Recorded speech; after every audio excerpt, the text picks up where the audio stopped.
अस्सलाम वालेकुम दोस्तों, मैं हूं यासिर और आज के इस वीडियो में मैं आप लोगों को एक single page e commerce website बनाना सिखाऊंगा कि हम ई कॉमर्स वेबसाइट किस तरह से बना सकते हैं, वो भी सिर्फ HTML और CSS की मदद से।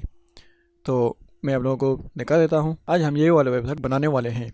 तो इसमें सबसे पहले मैंने यहाँ पर एक नेविगेशन बार क्रिएट किया हुआ है। ये हमारे पास है नेविगेशन बार, जिसमें मैंने इस साइड पर यहाँ पर आप लोग लोगो भी लगा सकते हैं। जस्ट मैंने यहाँ पर ई कॉमर्स लिखा हुआ है, आप अपना लोगो लगा सकते हैं। और इस साइड पर हमारे पास ये कुछ बटन्स है जिसमें home, customer care, sales on, E shop. यहाँ पर मैंने ई शॉप लिखा हुआ है। यहाँ पर आप लोग अपने वेबसाइट का नाम लिख सकते हैं। जो भी आपका वेबसाइट का नाम होगा वो आप यहाँ पर लगा सकते हैं। और उसके बाद ट्रैक माई और लॉगिन और साइन अप का बटन्स यहाँ पर मैंने क्रिएट किए हुए हैं। और इसके नीचे यहाँ पर जो हेडर सेक्शन है हमारे पास, तो यहाँ पर मैंने जस्ट एक पिक्चर ही ऐड किया हुआ है। यहाँ पर आप लोग कोई भी पिक्चर ऐड कर सकते हैं। और इसके नीचे हमारे पास कैटेगरीज़ का सेक्शन है। तो इस सेक्शन में हम अपने कैटेगरीज लिस्ट कर सकते हैं। अगर कोई किसी स्पेसिफिक कैटेगरी के आइटम्स देखना चाहता है, जैसा कि हमारे पास यहाँ पर शूज़ है, यहाँ पर कैमरास और ट्राईपॉड वगैरह, यहाँ पर शर्ट्स। तो इस तरह के अगर कोई स्पेसिफिक कैटेगरी के आइटम्स को देखना चाहता है तो वो यहाँ से कोई भी कैटेगरी क्लिक करके चूज़ कर सकता है। और ये आइटम जो है ये हमारे पास नीचे शो होंगे। ये भी मैं आप लोगों को दिखा देता हूँ, जो कि यहाँ पर शो होंगे। लेकिन उससे पहले यहाँ पर हमारे पास एक और कैटेगरी है जिसको मैंने फ्लैश सेल का नाम दिया हुआ है। तो यहाँ पर वो वाले आइटम्स हमारे पास शो होंगे जो कि हाफ रेट पर सेल हो रहे होंगे, जिस पर फ्लैश सेल लगा हो। तो वो हम यहाँ पर लिस्ट कर सकते हैं। वो वाले आइटम्स यहाँ पर हमारे पास आएंगे। तो इसके नीचे हमारे पास जो मेन सेक्शन है हमारा, वो है ब्रांड्स का।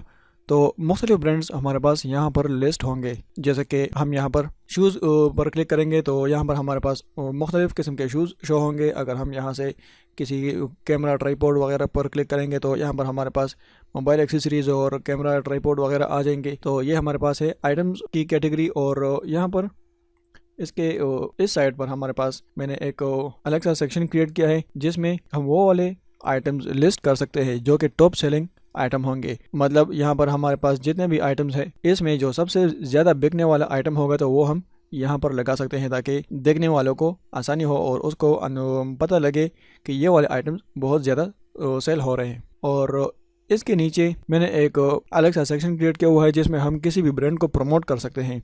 फॉर एग्जांपल, मैंने इस कैमरा को प्रमोट करवाना है तो इसको हम यहाँ पर लगा लेंगे प्रमोशन के लिए। तो हम यहाँ पर किसी भी ब्रांड को प्रमोट कर सकते हैं, किसी भी आइटम को प्रमोट कर सकते हैं। ये ऑप्शनल है। अगर ये वाला सेक्शन आप बनाना चाहते हैं तो आप बना सकते हैं, अदरवाइज़ आप इसको स्किप भी कर सकते हैं।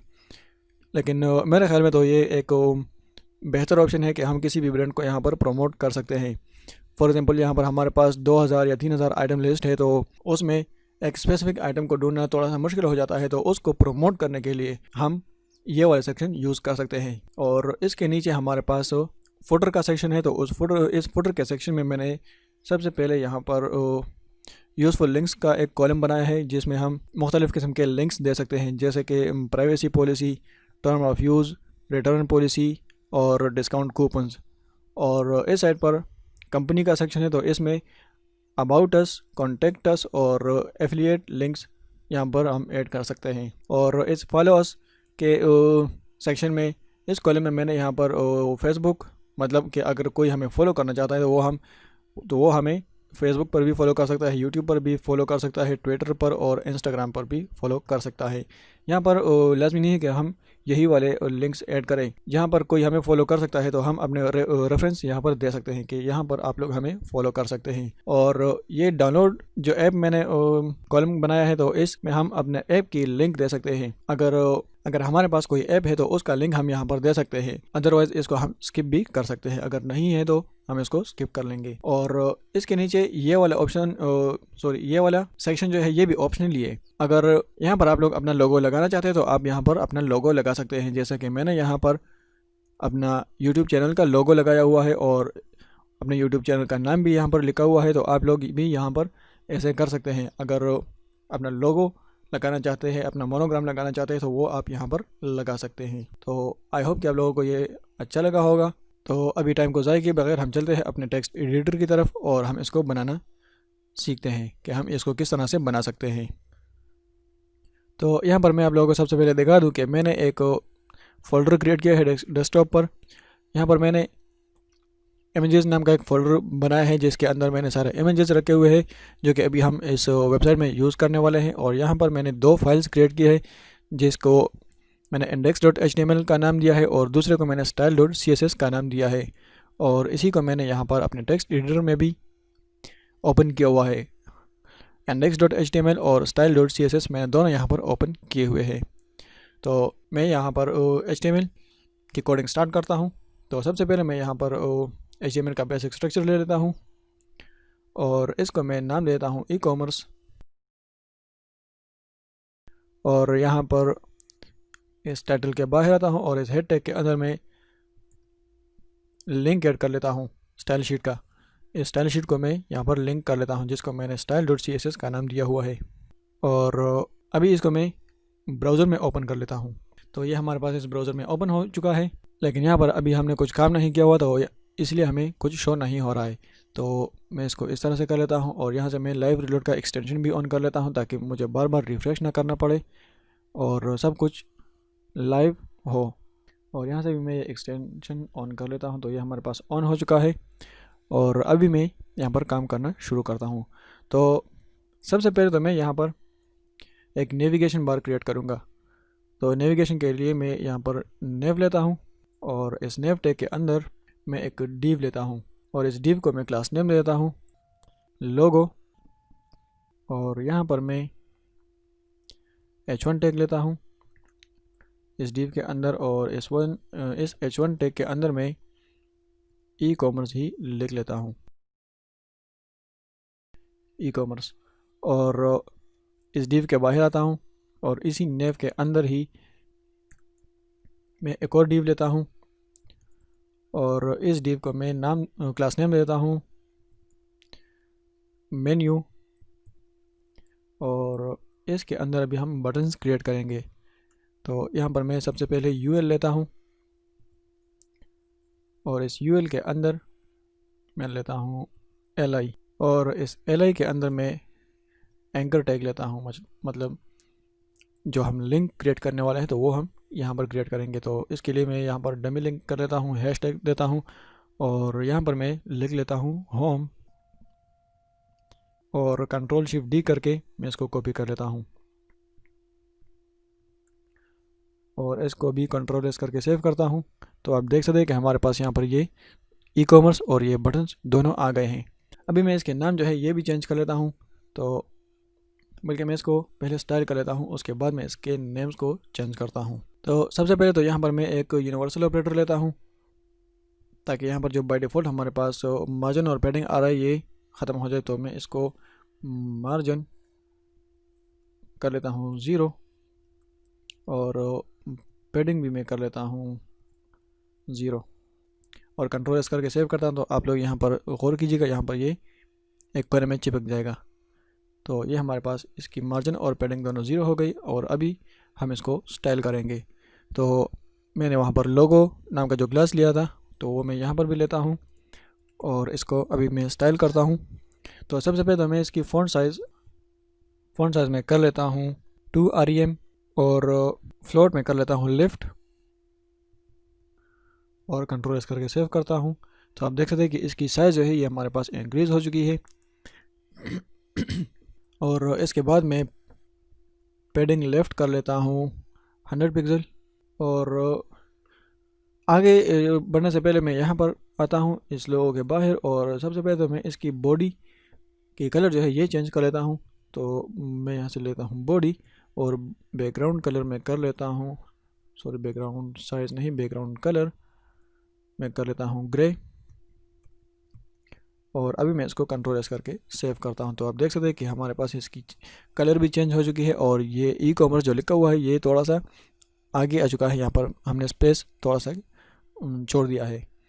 और इसके बाद मैं यहाँ पर आता हूँ अपने मेन्यू की तरफ। तो यहाँ पर जो मैंने मेन्यू नाम का एक क्लास लिया था तो वो भी मैं यहाँ पर सेलेक्ट करता हूँ और इसको भी स्टाइल करते हैं। तो सबसे पहले तो मैं इसकी डिस्प्ले कर लेता हूँ फ्लेक्स और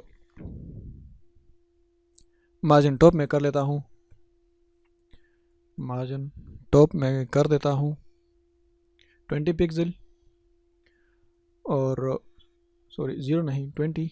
और अभी मैं इसकी हाइट कर लेता हूँ 55 पिक्सल और कंट्रोल एस करके सेव करता हूँ। तो हमारे पास इसकी हाइट भी आ चुकी है। और अभी इसके बाहर आता हूँ और अभी जो हमारे पास यूएल है इस मेन्यू के अंदर, सॉरी मेन्यू, और इस मेन्यू के अंदर हमारे पास है यूएल, इसको भी स्टाइल, तो इसको मैं डिस्प्ले कर लेता हूँ फ्लेक्स और अलाइन आइटम में कर लेता हूँ सेंटर। तो इसकी अलाइनमेंट भी हमारे पास आ गई है। और अभी जो है अभी हम आते हैं अपने एल की तरफ। तो सेम मेन्यू मैं यहाँ पर लेता हूँ और मेन्यू के अंदर जो हमारे पास एल है इसको स्टाइल करते हैं। तो इसको स्टाइल करने के लिए मैं सबसे पहले डिस्प्ले कर लेता हूँ फ्लेक्स और पैडिंग में कर लेता हूँ 30 पिक्सल और फॉन्ट साइज में कर लेता हूँ 1.5 REM और कंट्रोल एस करके सेव करता हूँ। तो आप देख सकते हैं कि मैं आता हूँ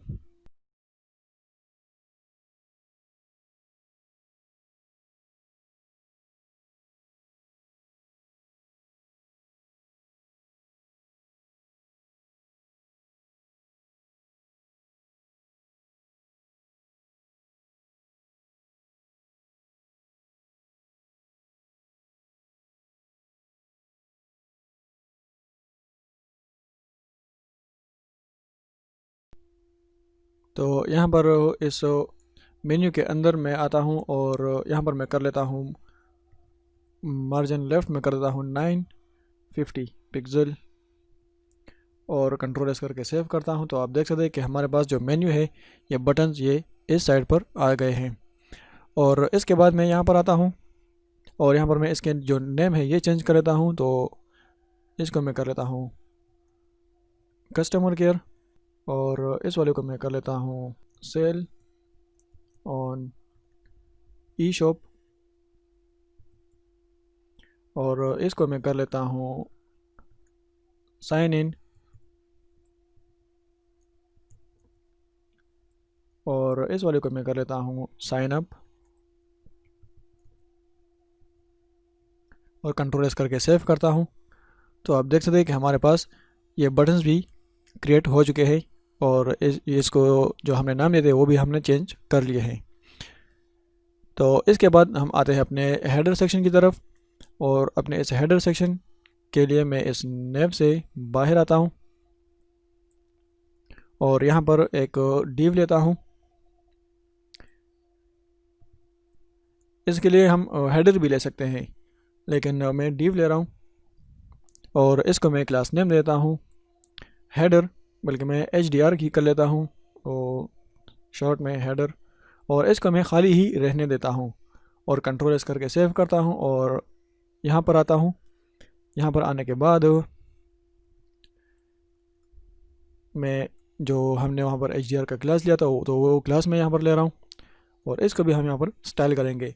तो यहाँ पर जो हमने पिक्चर यूज़ किया था हेडर सेक्शन में तो वो हम CSS के थ्रू यूज़ करेंगे।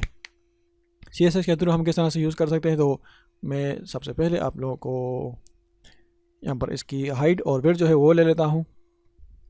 तो इसकी हाइट में कर लेता हूँ